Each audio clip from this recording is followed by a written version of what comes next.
Hello students, welcome to Edumantra. কয়েকদিনের মধ্যেই তোমাদের মেন্সের পরীক্ষা, WBCS মেন্সের 2023 পরীক্ষা। নিশ্চয়ই সবাই খুব ভালো করে পড়াশোনা করছো। তোমাদের এই সাফল্যের পথে এগিয়ে নিয়ে যাওয়ার জন্য এডুমন্ত্র সবসময় তোমাদের সঙ্গে আছে। তাই ভিডিও শুরু করার আগে একটু বলে রাখি যে আমাদের 2024-এর ব্যাচ কিন্তু শুরু হয়ে গেছে, যারা পরের বছরের পরীক্ষার জন্য প্রিপারেশন নিচ্ছ। এবং সেই জন্য দেখো WBCS মেন্সের আমাদের মক টেস্ট সিরিজ শুরু হয়ে গেছে, এবং যারা অ্যাডমিশন নিতে চাও তারা কিন্তু অবশ্যই এই নিচের স্ক্রিনে দেওয়া নাম্বারে কিন্তু অবশ্যই যোগাযোগ করো, এবং আমাদের অফিসিয়ালসরা আছে এই বিষয়ে তোমাদের সাহায্য করবে। শুধু তাই নয়, আমাদের বাংলার জন্য 2024-এর জন্য অপশনালের ক্লাস শুরু হয়েছে। 6 থেকে 8 মাসের কোর্স এবং মান্থলি ফিজের ক্লাসটা কিন্তু হবে। প্রত্যেকটা বিষয় আমরা সেভাবে করাবো, এবং সেই কারণে তোমরা কিন্তু স্ক্রিনে দেওয়া নাম্বারে যোগাযোগ করতে পারো। চলে আসছি এবার আমাদের বিষয়ে। যারা আমাদের ক্লাসগুলো ফলো করো তারা নিশ্চয়ই জানো যে আমি কিছু বিষয় তোমাদের বলেছিলাম যেগুলো এবছরে আমার মনে হয়েছে ইম্পর্টেন্ট। অ্যাকচুয়ালি WBCS এর ক্ষেত্রে সমস্ত বিষয় ইম্পর্টেন্ট তোমাদের জন্য, তবু তার মধ্যেও যেগুলো মনে হয়েছিল একটু ইম্পর্টেন্ট সেই কিছু বিষয় আমি তোমাদের দিয়েছিলাম। যে বিষয়গুলো দিয়েছিলাম সেই বিষয়গুলোর ওপরই আমি কিছু প্রতিবেদন এবং চিঠি বলেছিলাম স্যাম্পল হিসেবে দেবো। ওইগুলোর মধ্যে একটি বিষয় আজকে নিয়ে আমরা আলোচনা করব, সেটা হচ্ছে সমাজ মাধ্যম ভালো মন্দ। সমাজ মাধ্যমে এখন আমরা সকলে অ্যাক্টিভ, অর্থাৎ সকলেই কিন্তু আমরা সমাজ মাধ্যমে কাজ করে থাকি, এবং এই সমাজ মাধ্যমের কিছু ভালো এবং কিছু মন্দ গুণ রয়েছে, যেগুলো নিয়ে আমরা কিন্তু প্রতিটা মুহূর্তে সেগুলোকে নিয়ে চলছি। যেমন প্রচুর সমাজ মাধ্যমের ক্ষেত্রে দেখছি আমরা প্রচুর ভালো গুণ আছে, তেমনি কিছু মন্দ গুণ আছে। সুতরাং আমি এখানে যে প্রতিবেদনটা করে নিয়ে এসেছি সেই প্রতিবেদনের ক্ষেত্রে কতগুলো জিনিস তোমরা কিন্তু মাথায় রাখো। এক হচ্ছে, প্রতিবেদনের ক্ষেত্রে একটা ক্যাচি শিরোনাম তোমাদের দিতে হবে, শিরোনাম বা শীর্ষনাম, অর্থাৎ যে শিরোনাম বা শীর্ষনামটা দেখে যে কোনো যারা পাঠক তারা কিন্তু আগ্রহী হবে। এবং দ্বিতীয়ত তোমাদের যেটা করতে হবে সেটা হচ্ছে কিন্তু ওয়ার্ড লিমিট। 200টি ওয়ার্ড লিমিটের মধ্যে তোমাদের কিন্তু শেষ করতে হবে +-5, অর্থাৎ 195 থেকে 205 থেকে 7টি শব্দের মধ্যে যদি প্রতিবেদনটি শেষ করতে পারা যায় তাহলে খুবই ভালো হয়। এর থেকে বেশি হয়ে গেলে সেখানে একটা সমস্যা তৈরি হয়। অতএব আমরা চেষ্টা করব যে ওয়ার্ড লিমিট আছে সেই ওয়ার্ড লিমিটের মধ্যেই কিন্তু বিষয়টিকে লেখার। দেখো, যে বিষয়টি আমি প্রতিবেদনে লিখে এসেছি এটা কিন্তু চিঠির ক্ষেত্রেও সমানভাবে ইম্পর্টেন্ট। অতএব এই যে লেখাটা, এটার উপরে কিন্তু তোমরা কাটছাট করে চিঠির মধ্যে সেটাকে নিয়ে আসতে পারো। তবে চিঠির ক্ষেত্রে কিন্তু 150টি ওয়ার্ড লিমিট তোমাদের রয়েছে। অতএব সেক্ষেত্রে এই 150টি ওয়ার্ড লিমিটের মধ্যে তোমাকে লেখাটা করতে হবে, কিছু কিছু কথা কিন্তু অবশ্যই বাদ যাবে। যাই হোক, চলে আসি আমরা আজকে সম্পাদকীয় প্রতিবেদন সমাজ মাধ্যম ভালো মন্দ। এবং এই যে বিষয়টা ছিল এটাকে আমি লিখেছি, সেটা হচ্ছে এই যে ভালো মন্দ, এটাকে আমি করেছি সমাজ মাধ্যম আশীর্বাদ না অভিশাপ, অর্থাৎ ভালো মন্দ এটাকে আমি দিয়েছি যে এটা আশীর্বাদ নাকি অভিশাপ।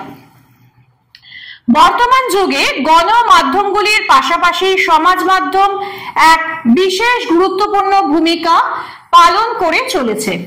আধুনিকতার পরাকাষ্ঠা রূপে স্মার্টফোন সবার হাতে, আর সেখান থেকে নানা সুযোগ সুবিধা আমরা নিয়ে থাকি।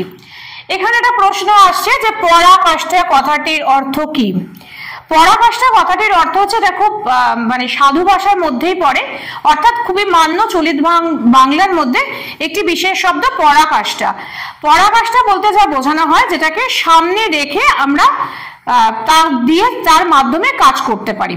এবার যদি এটা তোমাদের শক্ত মনে হয় এর পরিবর্তে তোমরা হাতিয়ার কথাটা ব্যবহার করতে পারো, যে সমাজ মাধ্যমকে হাতিয়ার করে আমরা বিভিন্ন কাজ করতে পারি বা সমাজ মাধ্যমের মাধ্যমে নানা কাজ করতে পারি। এ বিষয়ে তোমরা অন্যান্য বিভিন্ন কথা ইউজ করতে পারো, কিন্তু আমার মনে হয়েছিল তাই আমি পরাকাষ্ঠা কথাটা ইউজ করেছিলাম। তো সুতরাং আধুনিকতার পরাকাষ্ঠা মানে আধুনিকতার একটা সিম্বল, সেই হিসেবে স্মার্টফোন এখন সবার হাতে হাতে, এবং সেখান থেকে আমরা নানান ধরনের সুবিধা নিয়ে থাকি।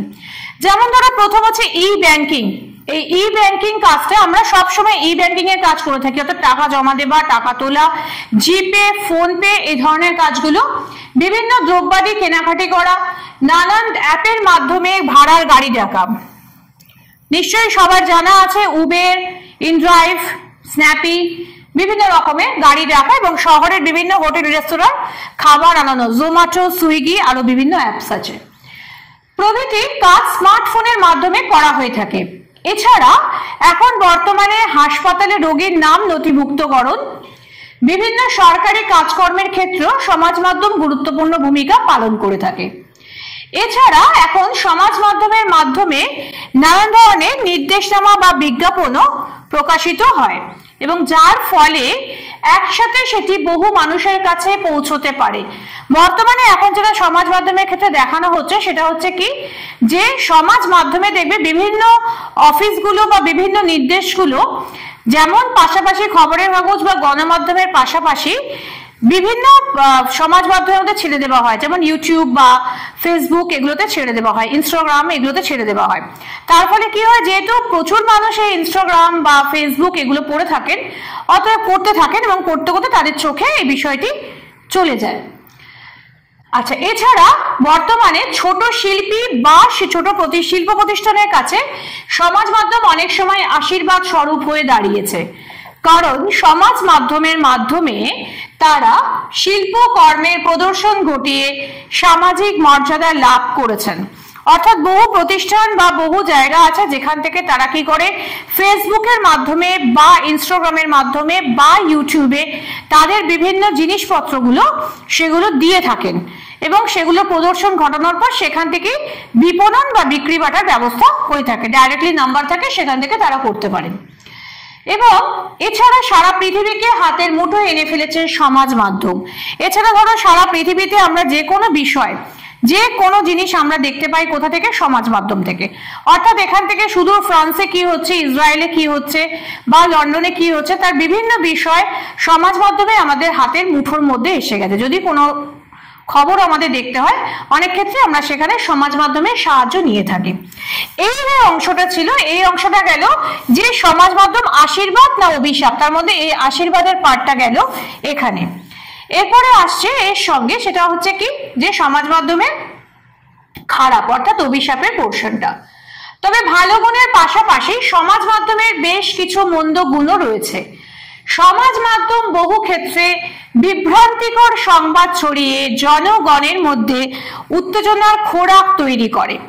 এবারে দেখা যাচ্ছে যে সমাজ মাধ্যমে অনেক সময় এরকম বিষয়ে কিছু আসে যেগুলো কি হয়, যে সাধারণ মানুষের কাছে একটা উত্তেজনার খোরাক তৈরি হয়। দেখা গেল ঘটনা খুব কম, কিন্তু সেখান থেকে দেখা গেল সেই ঘটনাটাকে নিয়ে একটা ভীতি কিচ্ছিরি একটা বিভ্রান্তি ছড়িয়েছে এবং সেখান থেকে বিভিন্ন রকম তার মধ্যে কমেন্টস বা বিভিন্ন রকম সমস্যা তৈরি হচ্ছে। হয়তো দেখা গেছে যে বিষয়টা কিছুই নয়, খুব ছোট্ট একটা ঘটনা, এবং সেই ঘটনাটা নিয়ে বিভিন্ন সেলিব্রিটিদের মধ্যে বা বিভিন্ন জনকে নিয়ে একটা বিভ্রান্তিকর ঘটনা তৈরি করা হয় এবং যেটা গণমানুষের বা জনসাধারণের মধ্যে কিন্তু একটা নেগেটিভ একটা স্পিরিট বা একটা মানে নেতিবাচক একটা প্রভাব তৈরি করতে পারে। এবারে বেশ কিছু মানুষ সমাজ মাধ্যমের দ্বারা প্রতারণার জালে সাধারণ মানুষকে ভুল পথে পরিচালিত করছে। এছাড়া কিছু তোমার বিপণনের জায়গাতেও আমরা দেখেছি বা খাবারের জায়গাতে দেখেছি যে এরকম ভুল ফ্রড, এবং যেখান থেকে তুমি যে মুহূর্তে সঙ্গে সঙ্গে টাকাটা দেবে বা কোনো ওটিপি যখনই তুমি দেবে সঙ্গে সঙ্গে তোমার ব্যাংক অ্যাকাউন্ট খালি হয়ে যাবে এবং টাকাটা চলে যাবে। এরকম ধরনের কিছু ফ্রড ব্যাপার স্যাপারও কিন্তু হতে থাকে সমাজ মাধ্যমের মাধ্যমে। সমাজ মাধ্যম এক্ষেত্রে সবচেয়ে বেশি সমালোচিত হয়েছে লাইভ আত্মহননের ঘটনায়, যেটা কিন্তু এখন একটা সিরিয়াস ইস্যু, যে লাইভ আত্মহনন। লোকে কি করছে, ক্যামেরা ফেসবুক অন করছে, ফেসবুকে লাইভ দেখিয়ে সেখান থেকে তারা কোনোটা বিষয় বা কাউকে দোষারোপ বা এরকম ধরনের ঘটনা ঘটিয়ে আত্মহননের ব্যাপারটি ঘটাচ্ছে এবং সেখানে সারা পৃথিবী শুদ্ধ লোক তার সঙ্গে যারা আছে তারা দেখতে পাচ্ছে। এটা কিন্তু ভীষণভাবে কিন্তু সমাজ মাধ্যম এই জায়গাটাতে সমালোচিত হয়েছে। সমাজ মাধ্যমে প্রদর্শিত অনেক ভুয়ো ব্যবসায়ী সম্প্রদায় তাদের বিজ্ঞাপন দেখিয়ে মানুষকে অর্থনৈতিক প্রতারণার শিকারে পরিণত করেছে। যেটা আমি একটু আগেই বলছিলাম যে প্রচুর ব্যবসায়ী সম্প্রদায় তাদের বিজ্ঞাপন দেখাচ্ছে, বিজ্ঞাপন দেখে এবং সেখানে ভুয়ো সম্পূর্ণরূপে।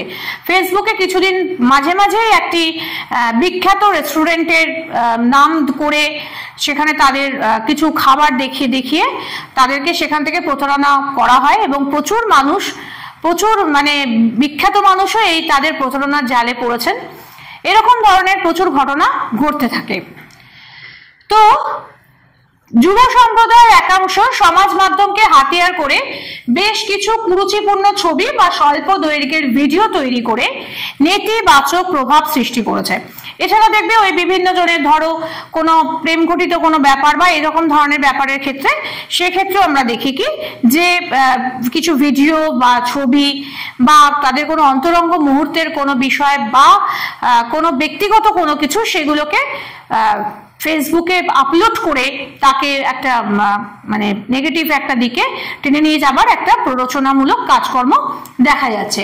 এগুলো সবই কিন্তু অভিশাপের মধ্যে পড়ে। অর্থাৎ সমাজ মাধ্যমের একটা দিকে যেমন ভালো আছে তেমনি সমাজ মাধ্যমের খারাপ দিকগুলো কিন্তু রয়েছে। সুতরাং আমরা শেষের দিকে কি বলবো যে সুতরাং সমাজ মাধ্যমে সুফল এবং কুফল দুরকম প্রভাবেই আছে। সচেতনতা এবং সঠিক পদ্ধতি ব্যবহারে সমাজ মাধ্যম সমাজের পক্ষে সুফলদায়ক হতে পারে। অর্থাৎ এখানে তাদের সমাজ মাধ্যমকে আমাদের ব্যবহার করতে হবে এভাবে যাতে সমাজ মাধ্যম কিন্তু সুফলের কাজে মানে ভালো কাজে ব্যবহার করা হয় এবং কোন রকম নেগেটিভিটি থেকে সেই সমাজ মাধ্যমকে যাতে দূর করে দেওয়া হয়। এই ছিল আজকের আমাদের প্রতিবেদনের বিষয়। আমার ভিডিও যদি তোমাদের ভালো লাগে তাহলে অবশ্যই লাইক করো, শেয়ার করো বন্ধুদের মাঝখানে এবং যে কোনো বিষয়ে জানার থাকলে কমেন্ট করতে ভুলো না। এবং এডুমন্ত্রের বিভিন্ন বিষয়ের উপরে যে পড়ানোগুলো আসে বা যে বিভিন্ন সাবজেক্ট ওয়াইজ যে ক্লাসগুলো আমরা নিই সেগুলো সবার আগে পেতে অবশ্যই এডুমন্ত্র চ্যানেলটিকে সাবস্ক্রাইব করে বেল আইকনটি প্রেস করে রাখো যাতে যে কোনো ভিডিও এলে তোমাদের কাছে প্রথম আসতে পারে। আজকের জন্য এইটুকুনি, ফিরে আসবো খুব শিগগিরই অন্য কোনো বিষয়ের উপর ক্লাস নিয়ে।